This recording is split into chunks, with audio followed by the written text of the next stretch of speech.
Olá, tudo bem? Espero realmente que sim, realmente que sim. Nessa aula nós vamos aprender como iniciar um projeto, e assim começar com o pé direito, começar da maneira correta, tá?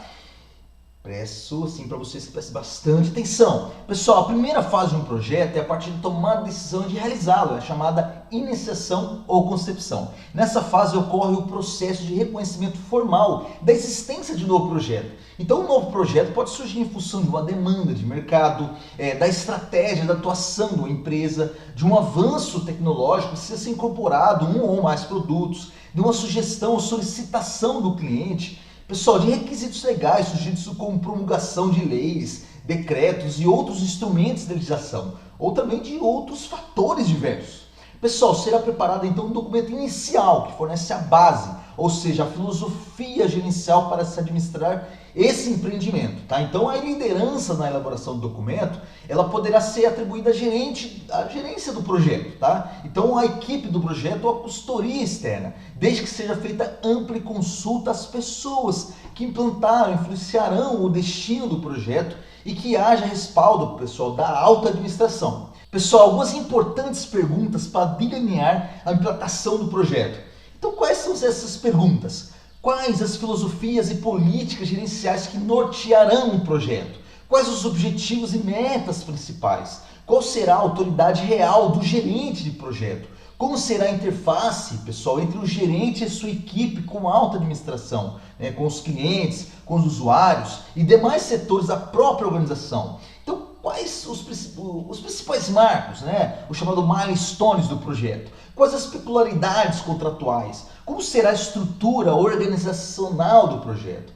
Quais as expectativas do cliente ou usuário final? Pessoal, nesse momento você está igual a essa pessoa aqui, nessa figura aqui, tá? Bem no início do ciclo de vida do projeto. E deverá criar, pessoal, junto com a equipe básica, uma visão de longo prazo sobre o projeto que será desenvolvido. Pessoal, o objetivo nessa fase é produzir assim um documento que reconhece formalmente a necessidade e as premissas do projeto, ao qual damos o nome de termo de abertura do projeto, ou Project Charter, por vezes chamado também de proposta do projeto. Nele, pessoal, nessa proposta deve constar quais elementos? A justificativa do projeto, requisitos, necessidades e expectativas da administração, os impactos sobre esse negócio, os objetivos, a lista de resultados principais a serem alcançados, as fases e marcos do projeto, as estimativas de recursos, quais são os principais stakeholders, o sponsor ou o gerente de projetos. Pessoal, essa informação são assim obtidas de todos os interesses, as pessoas envolvidas no projeto. Então, quer ser futuros usuários ou clientes, patrocinadores, ou financiadores, a equipe do projeto. A prática recomenda registrar as informações obtidas, pessoal, no formulário especial, para que nada de relevante seja esquecido nessa hora. Eu vou deixar alguns exemplos para vocês poderem fazer o download, tá? Como exemplo para vocês analisarem. Tudo bem até aqui? Espero que sim, pessoal. Agora vamos entender sobre estruturas organizacionais para o gerenciamento de projetos, tá? Pessoal, a boa organização é um dos principais fatores que contribuem para o êxito do projeto. O estabelecimento da estrutura é uma parte do processo de iniciar projetos. Mas uma parte crucial e dela pode depender o sucesso ou fracasso da condução do projeto. Pessoal, vamos lá. A estrutura da organização desempenha as seguintes funções principais. Então, a estrutura.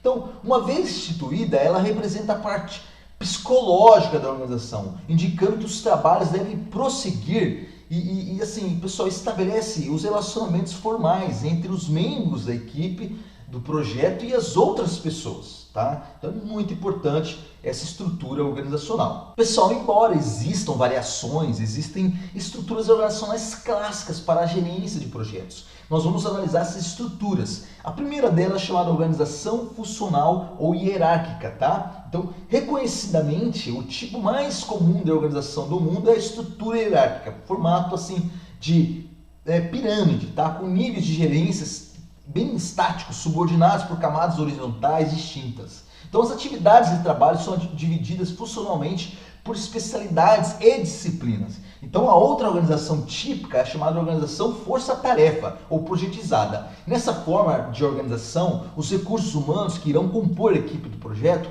são separados de outros grupos de pessoas da empresa. Uma gerência centralizada dirige os esforços no projeto. Outro tipo de organização, pessoal, é a matricial ou horizontal.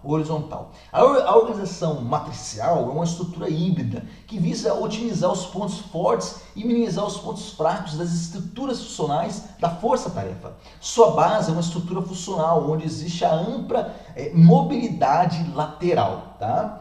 Pessoal, vamos analisar com mais detalhes cada uma desses tipos de organizações. Tá? Vamos lá? Então, o tipo hierarquia organizacional funcional é aí uma extensão, pessoal, da clássica burocracia de Max Weber. Então, um renomado autor dessa forma genérica afirmava que a burocracia é tecnicamente superior a todas as outras formas de organização e é indispensável para as empresas de grandes e complexas. Então, a hierarquia luta para ser racional, eficiente e profissional, estabelecendo relações de autoridade fixas e esferas definidas de competência. O termo burocracia caiu em desgraça. Embora seja sinônimo dos termos de hierarquia ou estrutura funcional, hoje em dia o termo burocracia está associado a características negativas, como estreiteza de visão, duplicação de esforços e regras sem sentido.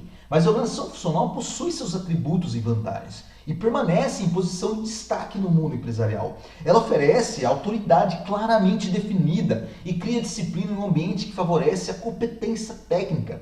Essa organização, pessoal, é mais apropriada para organizações que precisam de controle centralizado e aplica-se a algumas situações de projeto. Pessoal, dê uma olhada aqui nessa figura, como ela é representada, tá? Para vocês verem como que funciona. Tá ok? Sim, pessoal, ou por outro lado, no gerenciamento de projetos, onde atividades multidisciplinares devem ser realizadas dentro do tempo e custo limitado, a organização funcional mostra-se inadequada. Os empreendimentos multidisciplinares exigem a coordenação horizontal e forma essa que contraria burocracias orientadas verticalmente. Pessoal, no entanto, a falta de flexibilidade lateral não significa que as organizações funcionais sejam totalmente inúteis, para tratar de projetos. O projeto poderia ser monitorado ou acelerado a partir da posição de staff.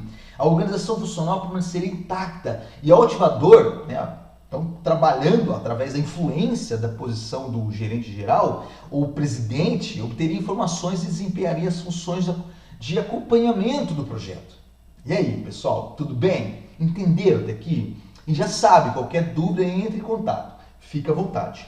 O outro tipo é a organização de forma de tarefa, chamado força-tarefa ou projetizada. Pessoal, a organização da força-tarefa é composta de uma equipe criada e com a finalidade específica de realizar determinada missão ou objetivo. Então, o gerente de projeto assume uma posição de prestígio, autoridade, responsabilidade. Muitos projetos grandes de construção e projetos especiais de fabricação são organizados como uma força-tarefa. Pessoal, analise comigo essa figura que representa a organização de força-tarefa ou projetizada. Tudo bem? Pessoal, muitos são da opinião que força-tarefa é o meio ideal de iniciar projetos e ela se refere frequentemente como uma forma projetizada de organização. Ela é orientada para tarefas, para a equipe, desimpedida de restrições impostas pelas organizações externas e protegidas dos conflitos externos. Essas vantagens fazem com que a força-tarefa seja preferida por muitos gerentes de projetos. No entanto, pessoal, a força-tarefa possui algumas desvantagens. A mobilização do pessoal são questões difíceis, já que o trabalho de natureza temporária, de onde virão as pessoas e para onde irão depois de terminar o trabalho. Para onde irão? É complicado. É difícil manter os grandes especialistas, pois muitos preferem posições mais permanentes nas organizações funcionais. Também os custos das organizações de força-tarefa são contabilizados de modo separado e podem parecer altos em comparação com as da organização e alternativas onde os custos são menos visíveis. Pessoal, tanto a organização funcional quanto a força-tarefa têm desvantagens quando é aplicadas ao trabalho em projetos. Em função disso, foram feitas tentativas para minimizar esses pontos fracos.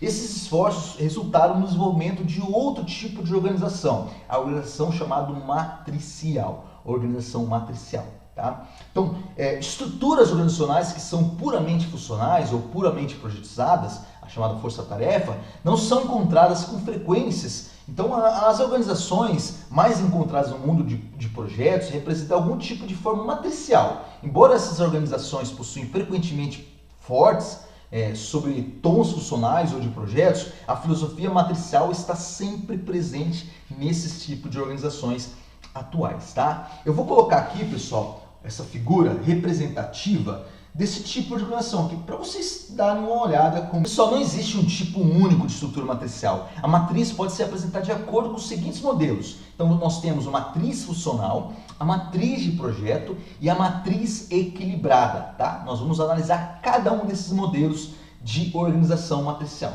Vamos lá? Vamos ver como funciona?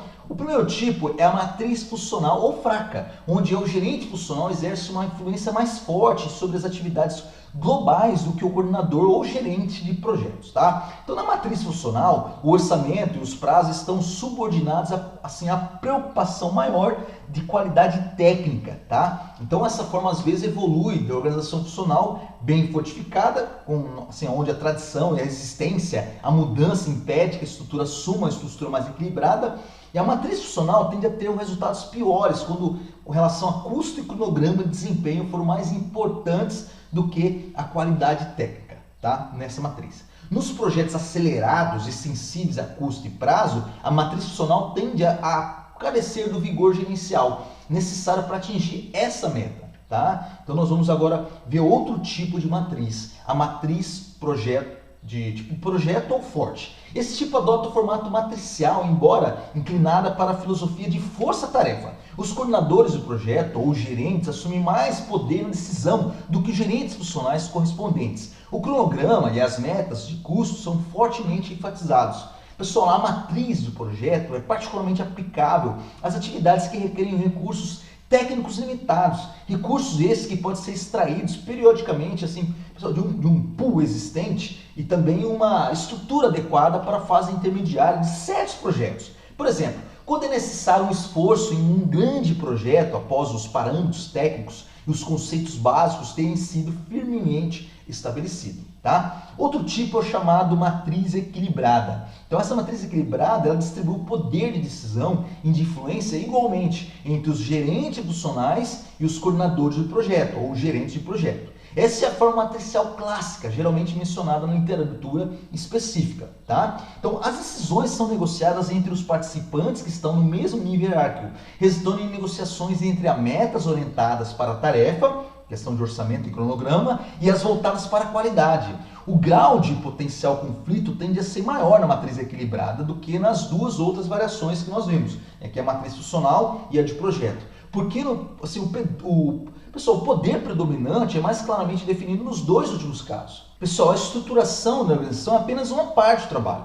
O Clement e King, tá, afirmam que ao juntarmos as pessoas ao conceito de organização como um sistema, podemos defini-las como uma assembleia de pessoas, cada uma realizando tarefas específicas e todas interligadas de forma a atingir uma determinada meta. Então, a esquematização da organização de um projeto, portanto, significa não só propiciar uma estrutura de organização básica, bem como complementada com a filosofia gerencial estratégica, sensível às necessidades comportamentais do pessoal engajado no projeto, tá? Isso é muito importante saber.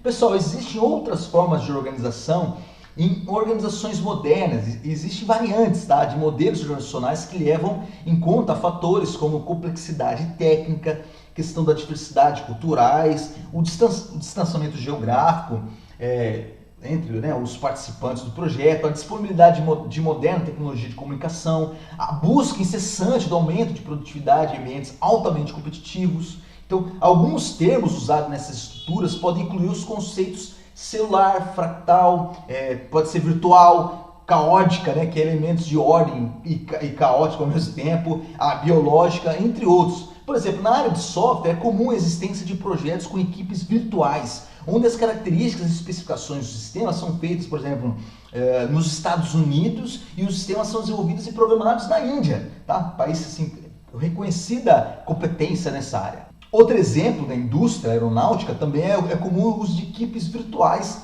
e celulares, tá? Onde cada componente é desenvolvido numa célula num país que detém aquela tecnologia ou tem preço mais competitivo.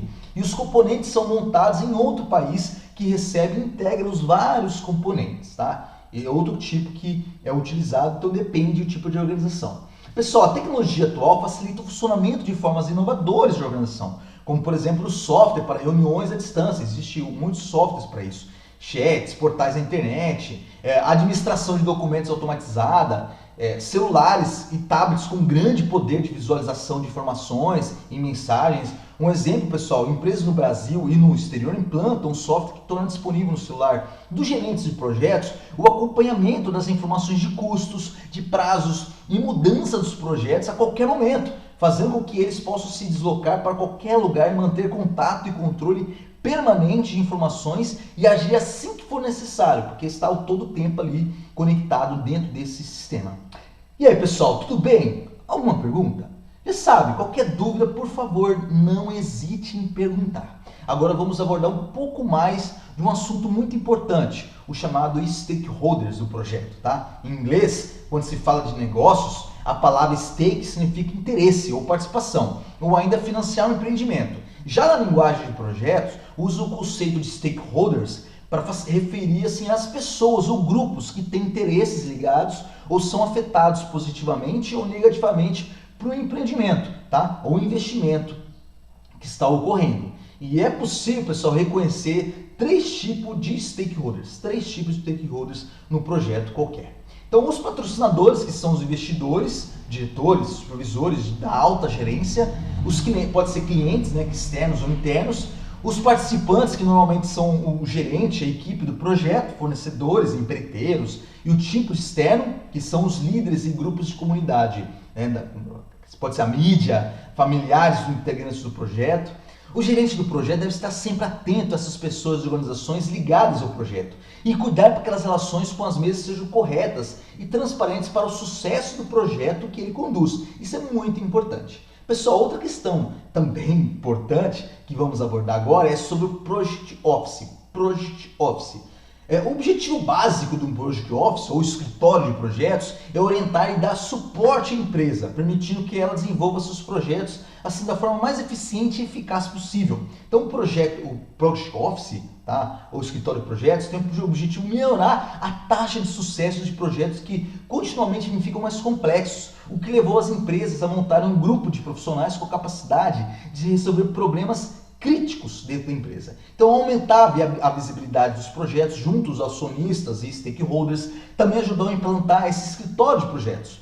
Também prover suporte administrativo para os projetos, inclui a produção e a distribuição de relatórios, a manutenção do histórico do projeto, o arquivamento de propostas, orçamentos também, importante, esse arquivamento de cronogramas, de operações e ferramentas computacionais. Já criar, divulgar métodos e padrões para implementação e a documentação do projeto significa participar desde a preparação da proposta, a avaliação de risco, até o fechamento do mesmo desenvolvimento, também de formulários e a manutenção de documentação. Então a consultoria e o treinamento tem por objetivo, pessoal, apoiar no suporte ao desenvolvimento de projetos, inclusive na mentoração junto à autogerência e apoiar a área de treinamento da empresa na formulação de treinamento e a identificação de fornecedores e a realização de cursos também, tá? Isso é importante, o escritório de projetos.